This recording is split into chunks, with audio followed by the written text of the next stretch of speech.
पहले तो आपको इंट्रोडक्शन दे दूँ, ये अपनी संगीता मैडम है, प्रिंसिपल है बालेटा में, ठीक है ना। अभी एक बार हम भी गए थे वृक्षारोपण करने वहाँ पर, तो इनकी स्कूल में वृक्षारोपण किया था। बहुत अच्छी स्कूल है, डिसिप्लिन है, गाँव में बिल्कुल गाँव में स्कूल है।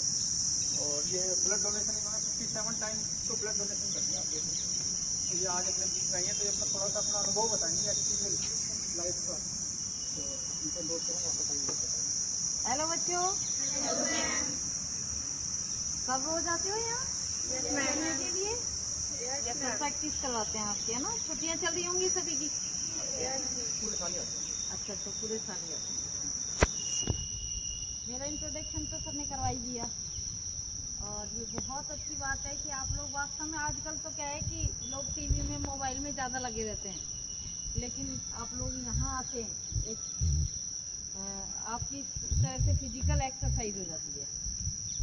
आजकल क्या है, मेंटली तो ज़्यादा चलता रहता है सबका दिमाग, लेकिन फिजिकल हो ही नहीं पाती। स्कूलों में भी पहले तो खेल खिलाते थे, लेकिन अब तो वो कम हो गया था। तो इस बहाने से आपका फिजिकली एक्सरसाइज हो जाती है।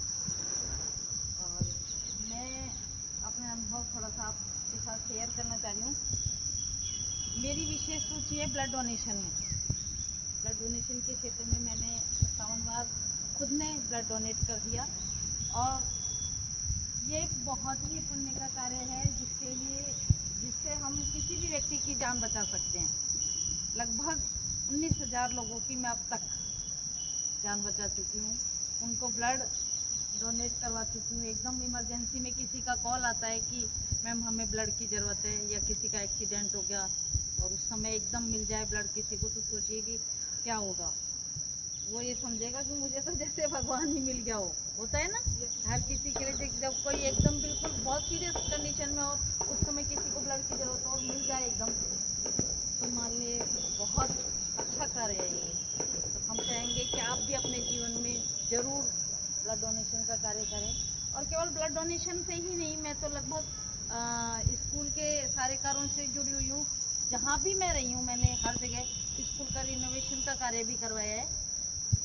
जहाँ स्कूल में जो भी कमी थी स्कूलों में, उसका पुनर्निर्माण करवा के, अभी मैं यहाँ सीनियर सेकेंडरी स्कूल तालाब में ही सर आए थे हमारे स्कूल में, वहाँ थी, और वहाँ मैंने उसका रिनोवेशन का कार्य करवाया, जिसमें 24 लाख का काम करवाया वहाँ। और आज वो स्कूल पूरे राजस्थान में उस स्कूल का नाम बोलता है।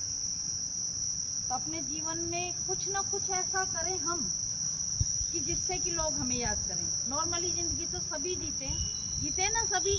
सुबह से दिनचर्या शुरू हो जाती है अपने उठने से लेकर, और रात तक चलती ही रहती है। कुछ ना कुछ हम करते हैं, और वो हमारा फिक्स रहता है रूटीन कि हमको क्या करना है। लेकिन कुछ ऐसा तो करें कि जो लोग हमें याद करें बाद में। हमारे सामने तो करें, लेकिन हमारे जाने के बाद भी वो चीज़ें याद करें। तो प्रत्येक व्यक्ति को जीवन में ऐसा कुछ करना चाहिए। अपने लिए सभी जी रहे हैं, जानवर भी जी रहे हैं, वो भी अपना पेट भर रहे हैं ना। लेकिन हमको भगवान ने क्या दिए? बुद्धि और दिए ना। जानवरों से ज़्यादा बुद्धि और दी है इंसान को।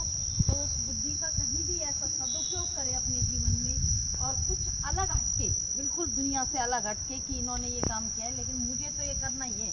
हम अपने जीवन में कोई भी चीज़, मैं कहती हूँ कि ज़िंदगी में कोई भी चीज़ ऐसी मुश्किल नहीं है जो हम नहीं कर पाएँ। मेरा तो ये सोचना है, और मैं जिस चीज़ को ठान लेती हूँ ना, एक बार उसको करके मानती हूँ।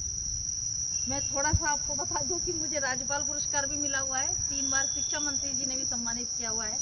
5 बार अपने अलवर कलेक्टर साहब ने भी सम्मानित किया है, और अभी मुझे 2 बार नेपाल से इंटरनेशनल अवार्ड भी मिला हुआ है, नेपाल सरकार के। बहुत सारे अवार्ड मिले हुए हैं।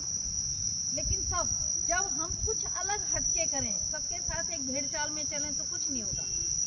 हमको अपने जीवन में एक लक्ष्य जरूर निर्धारित करना है कि हमको ये करना है, अलग हटके सबसे, बिल्कुल, कि मुझे ये करना है।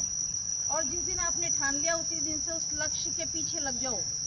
आपको अभी पढ़ाई करनी है, तो आप अपनी पढ़ाई का लक्ष्य रखें कि हमें इतनी परसेंटेज बनानी ही है, और उसी दिन से अपना टाइम टेबल अपना बना लिया हमें। और ऐसा नहीं है, कुछ बच्चे खेल में भी जाते हैं, कुछ पढ़ाई में जाते हैं, कोई डॉक्टर बन जाता है, कोई इंजीनियर बन जाता है, कोई RAS ऑफिसर बन जाता है, कोई IAS ऑफिसर। सबकी अलग अलग लाइन होती है, और सबकी रुचि भी अलग अलग होती है। अपनी रुचि के अनुसार हम अपना लक्ष्य निर्धारित करके और अपने जीवन को बहुत अच्छा बना सकते हैं। और एक चीज़ और मैं आपको बता दूं, मेरा 2018 में RAS में भी सिलेक्शन हुआ, 2018 वाले गए थे, लेकिन मेरी फैमिली की कुछ ऐसी प्रॉब्लम थी, मैं नहीं जा पाई उसमें। RTS में तहसीलदार में मेरा सिलेक्शन हो गया था, लेकिन मैं उसमें नहीं जा पाई किसी परिस्थिति के कारण। उसी समय मेरे ब्रदर एक्सपायर हो गए थे, तो थोड़ा सा नहीं जा पाई मैं। एक बस 2 लाइनें मैं आपसे कहूँगी कि यदि किसी चीज़ के प्रति आपकी लगन लग गई ना कि हमें ये काम करना है, तो मैं कह रही हूँ ज़िंदगी में कभी भी आप पीछे नहीं हट सकते, कभी भी नहीं हट सकते। उस काम को करके ही मानोगे आप। बस थोड़ी सी मन में अपने किसी भी कार्य के प्रति हमको लगन लगानी है। कहते हैं हो लगन दिल में तो मंजिल का पता मिलता है, हो लगन दिल में तो मंजिल का पता मिलता है, और ढूंढने वाले को पत्थर में खुदा मिलता है। अपने लक्ष्य को बनाकर रखें, चाहे वो पढ़ाई से हो, चाहे खेल से संबंधित हो, चाहे किसी भी और क्षेत्र में रुचि हो, लेकिन उस लक्ष्य के प्रति हम लग जाएं।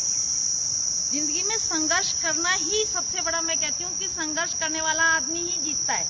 कई बार हम सोचते हैं कि हमारी ज़िंदगी में इतने संघर्ष क्यों है। मेरी ज़िंदगी में बहुत संघर्ष है, मैंने बचपन से संघर्ष किया है, बचपन से। कभी सुनोगे तो आप, मैं कह रही हूँ कि सुनकर ज़मीन एक बार हिल जाएगी।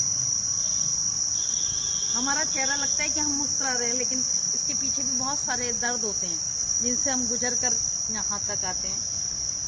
लेकिन उन सारी परिस्थितियों से जीतकर संघर्ष करके निकलना ही अपना जिंदगी का नाम है। अपने लक्ष्य को पाना ही एक जिंदगी का नाम है। तो आप लोग तो अभी बहुत छोटे हैं और छोटे हैं, अपने जीवन में आगे बढ़ते रहेंगे।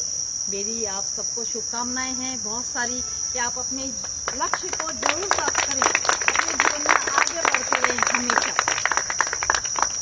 कहते हैं बिना संघर्ष तक तो ताज नहीं मिलते, ढूंढ लेते हैं अंधेरों में भी अपनी मंजिल, क्योंकि जुगनू किसी रोशनी के मोहताज नहीं होते।